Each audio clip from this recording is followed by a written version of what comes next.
Annonceurs, chefs d'entreprise et autres. Bref, population d'ici et d'ailleurs. Cet espace vous est réservé pour la promotion de vos produits et activités. Non seulement en français, mais aussi en fond, Ditamari, Fulfulde, Batonou, Dendi. À vous le choix. Pour en savoir plus, veuillez nous contacter au numéro suivant 97 64 79 91 ou 97 17 51 35. La salle rouge du Palais des Congrès a abrité ce jeudi 31 octobre 2024 un atelier d'information sur l'ouverture de la stratégie nationale d'inclusion financière 2023-2024 sous l'autorité du ministre d'État chargé du développement et de la coordination de l'action gouvernementale, Abdoulaye Biot-Tchane. Il se déroule sous le thème « L'inclusion financière, une réalité pour chaque Béninois ». Pour le secrétaire permanent de la stratégie nationale d'inclusion financière, Romulus Biokou, l'inclusion financière est au cœur de la dynamique de transformation économique et financière du Bénin à travers les couches sociales. L'inclusion financière est au cœur du développement durable et de la réduction des inégalités au Bénin. Le gouvernement béninois s'est doté d'une stratégie nationale d'inclusion financière. S'en est suivi l'installation du secrétariat permanent pour la mise en œuvre de la stratégie le 2 août 2024 par le ministre d'État chargé du développement et de la coordination de l'action gouvernementale. C'est donc avec un immense honneur que nous nous retrouvons aujourd'hui pour partager ensemble cette initiative essentielle qui s'inscrit dans la dynamique de la transformation économique sociale de notre pays. Cette stratégie ambitionne de toucher les couches les plus vulnérables de notre population, à savoir les femmes, les jeunes, les personnes vivant avec un handicap, les salariés, les travailleurs informels, les PME et en particulier ceux qui vivent en milieu rural. Vecteur pour le développement économique, l'inclusion financière est source de réduction de la pauvreté et des inégalités du genre. Les travaux de révision de la stratégie régionale ont connu dans chacun des États de l'Union la tenue d'un atelier national, dont celui organisé les 3 et 4 juillet 2024 à Cotonou. À cette occasion, il a été relevé que le Bénin a réalisé des progrès significatifs en termes d'inclusion financière des populations. Il est ressorti à 87,72% au 31 décembre 2023, contre 53,53% à fin 2013. Il convient de noter que ce taux permet d'apprécier le niveau d'inclusion financière des populations en prenant en compte tous les produits financiers disponibles auprès des banques, des services postaux, des caisses d'épargne, du trésor public, des institutions de microfinance ainsi que des émetteurs de monnaie électronique.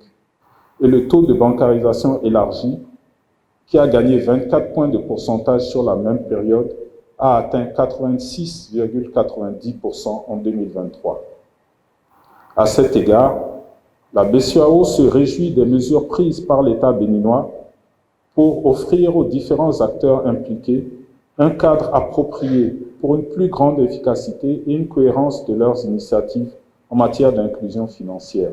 Parmi les programmes élaborés par le Luxembourg avec le Bénin depuis 2022, figure en bonne place le programme Finances inclusives et innovantes pour un budget de 10 millions d'euros aligné sur la stratégie nationale d'inclusion financière. Mieux, le Luxembourg accompagnera la stratégie nationale d'inclusion financière afin de contribuer à l'éradication de la pauvreté au Bénin. Parmi les programmes élaborés en concert entre le Luxembourg et le Bénin depuis 2022, figure en bonne place le programme FINOV, Finances inclusives et innovantes, avec un budget de 10 millions d'euros et qui est aligné sur les principaux axes de la stratégie nationale d'inclusion financière.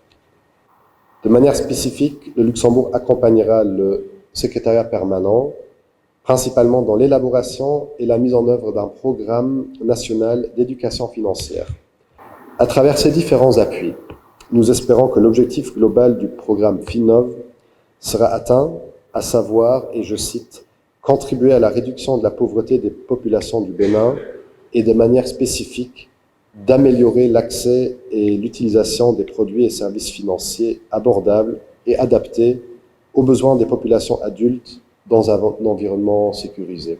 En ce qui concerne le directeur adjoint du cabinet du ministre d'État chargé du développement et de l'action gouvernementale, M. Yacouba Amadou, représentant le ministre, la présence massive des différents acteurs témoigne de l'importance qu'ils accordent à la promotion d'un système financier plus inclusif, accessible à tous et au service du développement durable de notre pays. Pour le gouvernement Talon, l'inclusion financière est un chemin nécessaire vers la levée des différentes contraintes budgétaires et financières qui peuvent handicaper la création de richesses au niveau des jeunes, des femmes et des populations en général. Votre présence massive aujourd'hui témoigne de l'importance que vous accordez à la promotion d'un système financier plus inclusif, accessible à tous et au service du développement durable de notre pays. Pour le gouvernement, l'inclusion financière est un chemin nécessaire vers la levée des différentes contraintes budgétaires et financières qui peuvent handicaper la création de richesses des jeunes, des femmes et des populations. Elle constitue un levier fondamental pour le développement économique et social. Elle permet de rendre accessibles les services financiers pour le plus grand nombre des bénéficiaires, de promouvoir l'entrepreneuriat et de favoriser l'autonomisation des femmes, des jeunes et des populations. La stratégie nationale d'inclusion financière est la réponse nationale dont se dote le Bénin, notre pays, pour faire évoluer les choses dans la bonne direction et dans le bon sens. Je me dois de rappeler qu'il ne s'agit pas d'une réponse gouvernementale, mais d'une réponse nationale. Il faut noter que le coût prévisionnel de la stratégie nationale d'inclusion financière est estimé à 24 milliards 250 millions de francs CFA. La part de l'État béninois est de 12 milliards 360 millions 500 000 francs CFA, soit 51% du budget global. Les 49% restants sont à mobiliser auprès des autres acteurs.